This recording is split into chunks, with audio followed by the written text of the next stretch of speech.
Good evening. I'm glad you all came. A very small crowd, but I'm thankful for it. I would like to first thank the Florence Police Department for letting me use their training room. Thank you. I would also like to thank my support system. Most of you are here. And for those of you who aren't, I would like to say thank you. You guys have been through a lot. We've been through a lot, and I am very grateful. Today I'm here to spread shame awareness. Shame is a very hard topic. We don't like talking about it. Nobody does. But it's a foundation of a lot of unhealthy behaviors, a lot of unhealthy lifestyles. And I think that as a community, as families, as friends, as lovers, we can come together and show these people who are suffering from shame that it is okay and that they are worth it. And that's my hopes for today, which is why I'm standing in front of you, is so that I can hopefully change somebody's perspective on themselves or somebody else's situation. If I was to listen to what I'm about to say when I was living through my shame, it would have changed my life. And I'm very grateful for my journey, because if it wasn't for my journey, I wouldn't be here today. So, does anyone have any ideas or examples of shame to share? It's kind of interactive, so. Anyone have any ideas? Go ahead. Sometimes I think that if we go through a bad experience in our life, whether it's our fault or not, you feel that sense of shame. Mm-hmm. And sometimes that sense of shame prevents you from wanting to reach out to talk with others about it or accept help or whatever, even if it's a situation that was out of your control. That shame is just a hard feeling to share. Well, and even, not just, feeling it, but I mean, it can affect your daily life, your actions, your behaviors, like something that someone else did to you or you did could affect, the way you treat others or your future relationships with friends, family, romantic relationships. It doesn't matter, it can, it could be trust issues. It could be, unfaithfulness, it could be all kinds of different things, or abuse, or there's so many different reasons. It's a very layered emotion, for sure. Definitely. Before I get too deep into it, I would like to say that I do not have any professional training. I do not have any educational degrees to qualify me to stand up here and share. But what I do have is life experiences. I grew up in my mother's shame. I lived in my own shame. I've seen my loved ones consumed by shame. So there's that piece. Shame, to begin with, by dictionary definition, would be a feeling of feeling uncomfortable or being ashamed because of somebody else's bad behavior or your own. And I like that definition, I do. But I feel it only scratches the surface of the iceberg of shame. My own definition, I came up with my own because I felt like it only scratched the surface. My own definition would be shame is an extreme feeling that causes your self-talk, that talk that tells you you can do it, you can't do it, you're worthy, you're not worthy. That self-talk. It causes you to make you believe that you as the individual is the mistake, rather than the wrongdoings that you did or that were done against you. So let me repeat that. Shame is an extreme feeling that causes your self-talk to make you believe that you as the individual is the mistake, rather than the wrongdoings that you did or that were done against you. Like I said before, shame is a very layered emotion and has a lot of different faces. It has a lot of different colors. So I came up with a few scenarios of my own to kind of give us the grasp of the faces of shame. So, Tommy. Tommy is a recovering addict, new in his recovery. He, of course, is trying to establish a new healthy lifestyle within his community. And in order to establish his lifestyle, he has to provide income for himself, right? You have to get a job. Because of his past mistakes, he has troubles communicating his self-worth, especially in these interviews. And it's hard for him. And it's hard to get a job because he can't show that confidence. Therefore, his outturn is no job. And that self-talk that he carries with him every day, you're not good enough, you can't do this, degraded him to the point of his relapse. Scotty just finished his divorce. His marriage ended because of lustful behaviors. Sometime after his divorce, he was starting up relationships just about as fast as they were ending.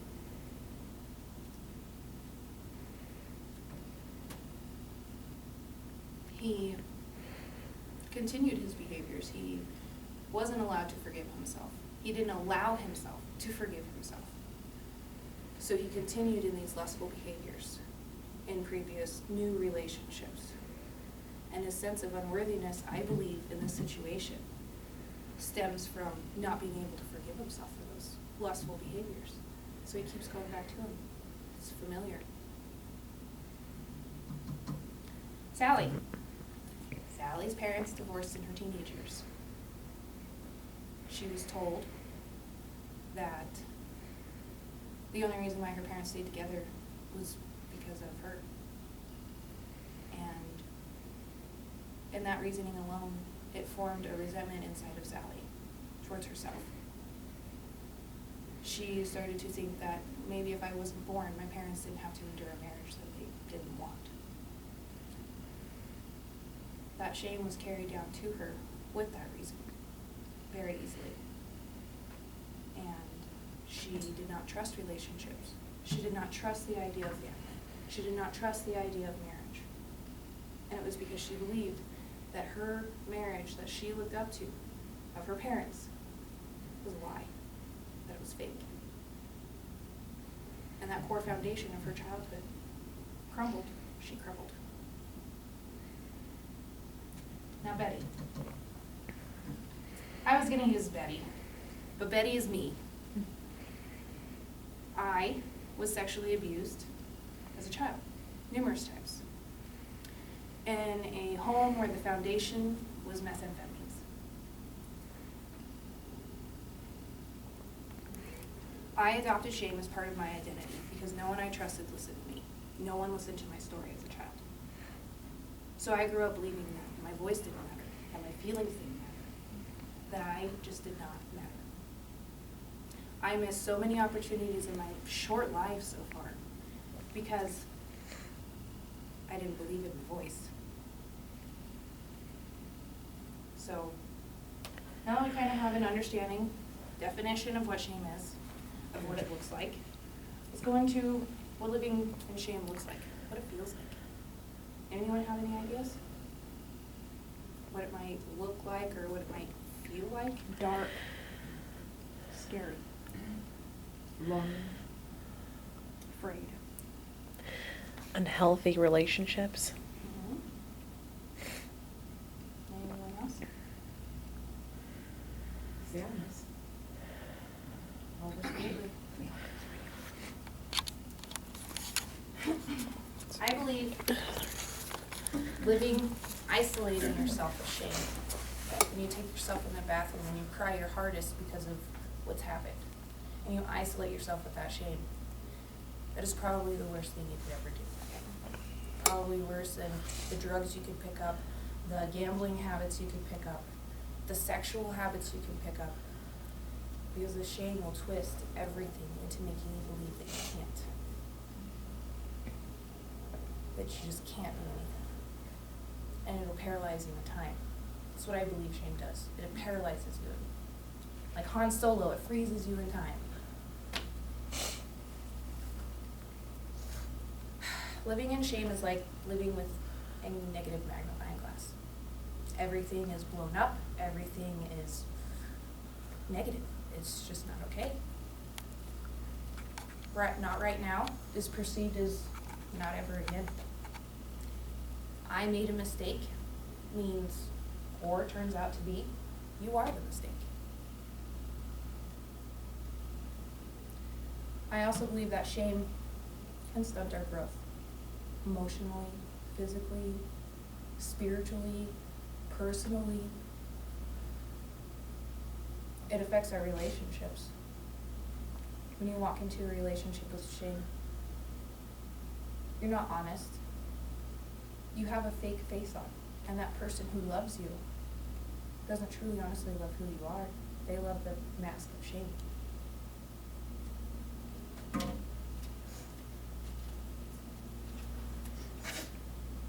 I think also can hold us back into poverty easily. Whether that's showing the extra effort to go forward for that promotion. Look at Jerry over there. He does everything so great. Why should I apply for this promotion? He's gonna apply for it and I'm not gonna get it because I'm not good enough. Or it could be as simple as looking for a job, period.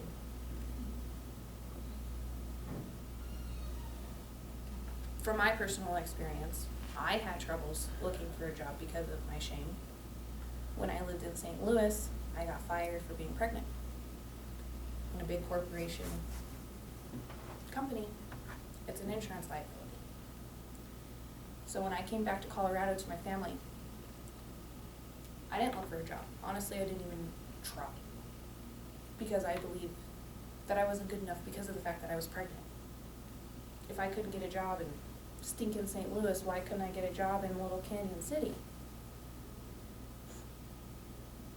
It's a thick emotion. It's like trying to get through a muddy swamp with flip-flops.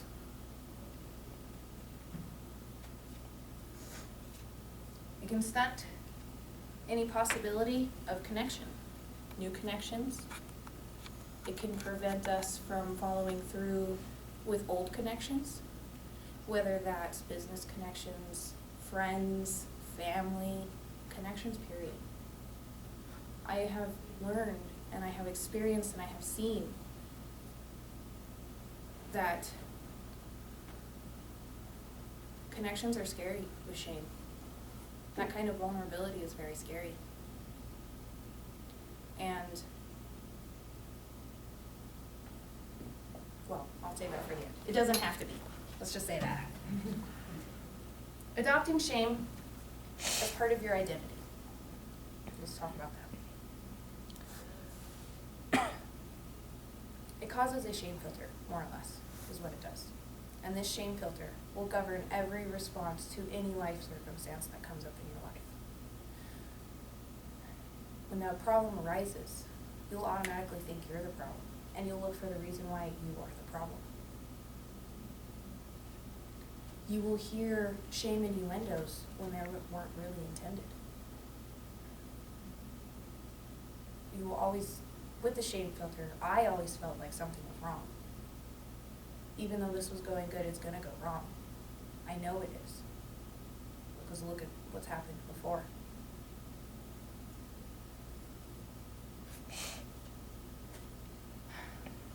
So, on to the next, which would be me and my own shame.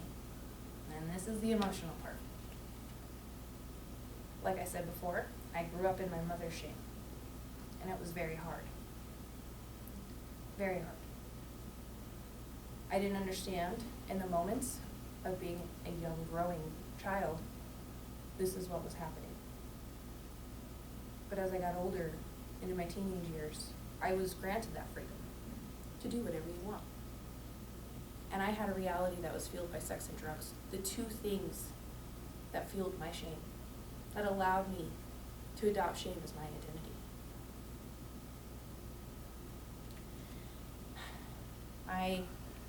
A blessing in all of this, I was blessed with a beautiful little girl at 17. It was hard. I had to work with my shame in being in Canyon City High School because I almost every day got derogatory comments. Every day. And it was hard. I was in foster care. I wasn't with my family. My foster parents always held my little girl over my head. If you don't do this right, we will take her when she's born. And it's just, it was hard for me, and it fed my shame consistently. In my young adult years, I was again sexually assaulted by a person in trust. And it took me back to being that little girl. And not only did I continue to feed my shame, but I did more things to cause more shame within my life. After this event happened in my life, I moved to St. Louis. I removed myself completely. I was living life, yes. I was paying my bills, I was going to work, I was making money, I was wearing clothes and makeup and brushing my teeth, doing the normal things. But I wasn't me. It wasn't who I truly honestly was, because I was living in shame. And then when I got fired, I came back here. And I tried a relationship yet again with the man who had sexually assaulted me.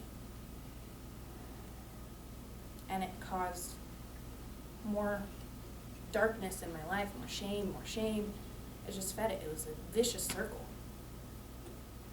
And I've learned that this vicious circle that we go through with shame, we do to feed the origin of our shame. Not consciously. We don't, hey, I'm going to do this today because I'm shameful. We do it unconsciously. So, when I overcame my shame was when I took my women's sexual abuse class about a year and a half ago. And we were talking about coping mechanisms, defense mechanisms, and I came across the shame filter. And it was like the down jacket on a humid summer's day was taken off of me. Because in my shame, a peaceful rain shower felt like surviving a hurricane. It was supposed to be beautiful and gentle and smooth, but I made it into a hurricane because I expected it. So, we're on to overcoming shame. I believe, and I'm not a licensed therapist, like I said before, this is just what I've learned and what I believe. But I believe the first step to overcoming your shame is being able to acknowledge it, to recognize it, like I did. In that moment of recognizing my shame, I was able to step forward in my life, step forward in my healing journey. I was able to change my life for the better for my girls, who was watching me as a role model. Amen. I believe another crucial step to overcoming shame would be forgiveness. Not only forgiveness to the people who have done you wrong, but forgiveness to yourself.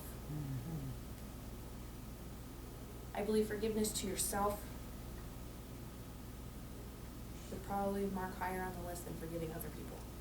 Because if you can't forgive yourself, you can't forgive other people.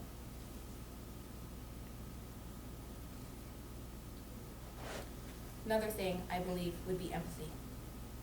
I watched a Brene Brown video, and she is an amazing shame researcher. She's been doing it for years.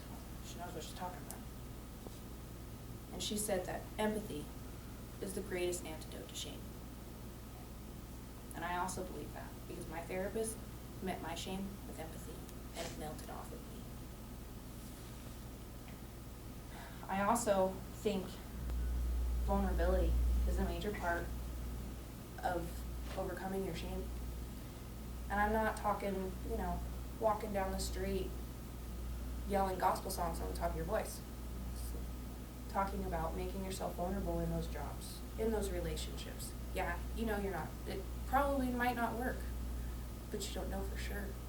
And taking that vulnerable step forward will keep encouraging you to step forward in that vulnerability. Vulnerability and sharing your story, being transparent, actually asking for help. Because asking for help was a big issue for me. I didn't know how to do it. I honestly did not know the difference between shame and guilt until about a year and a half ago. And I believe the difference between shame and guilt would be as simple as guilt sounds like, I know I made a mistake, that's why I'll try harder next time. Shame sounds like, I know I made a mistake, that's why I'll never do it again. I'll never be good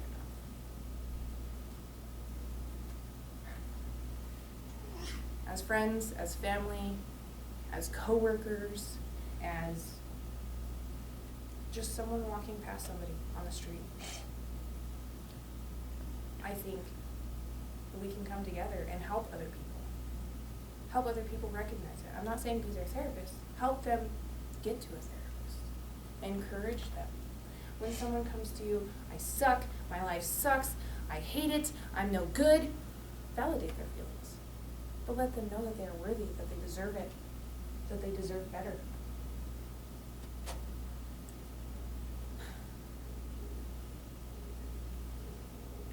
And for those of you who are living in shame, who are experiencing shame, I just constantly tell yourself you're worth it. That's what I have to do. I battled myself coming in here today. I battle myself every day with my shame. It's not because I recognize it and I'm up here talking that it's completely gone out of my life, because it's not. This morning I woke up, yep, I'm sick. I know it. I know it. And I was going to cancel. I truly, honestly was. And then I texted my dear friend Jennifer, like, yeah, I'm canceling. I'm sure I'm going to do it. She's like, no, you're not. You're meant for this. You're going to do it. Yes, I am. Kind of thing. But it's in recognizing your shame, in believing that you are worthy enough for that job, for that application, for that promotion, for being completely honest with somebody, having that safe person that you can dump all your crap on. Whether that's a best friend, a kindergarten buddy, a sister, a therapist, you gotta have that safe someone. Always. Mm-hmm. Shame in our community is an epidemic. It truly, honestly is. I can go to Walmart. I can go to the salon and get my nails done. And clearly you can see somebody living in shame. I hear stories all the time, especially on Facebook, about shame. And if we can, together, step forward and help other people step forward and let people know that you are worth it, that you are worthy of that job or that sobriety, or you're worthy of that promotion, or you're worthy of that call. Because how can I pay those payments, you know? That's outrageous. No. No. You need to train your self-talk to motivate you. It's harder than it seems. You can say it all day, but it's a process. It's not just, hey, I went to my therapist one time, recognized my shame, I'm renewed. Some people can do that, yes, and God bless you. That's a miracle. And for other people who have lived in it for years, who live in it today, we need to let them know that they are worthy and that they do deserve it. Because if I was a friend and my friend was suffering from addiction, I would let them know that this is not who you are. This is not who you truly are. This is who you are being, but it's not who you truly are. You are worthy of being the darn president of the United States, as stressful as it sounds. But everyone is worthy of that. Doesn't matter if you have stolen, cheated. I mean, the list can go on. I can go on and on about mistakes and what you could do. But your future is unseen and untold for a reason. Because you are in control of it. And if you can't step forward in your self-worth, then you're frozen in time. You will keep reverting back to that nasty, unhealthy, comfortable zone. Because it may be unhealthy, but it sure can be comfortable. That's for sure. So, I hope tonight I was able to change somebody's perspective on themselves, on a situation they're going through, or on somebody else's situation.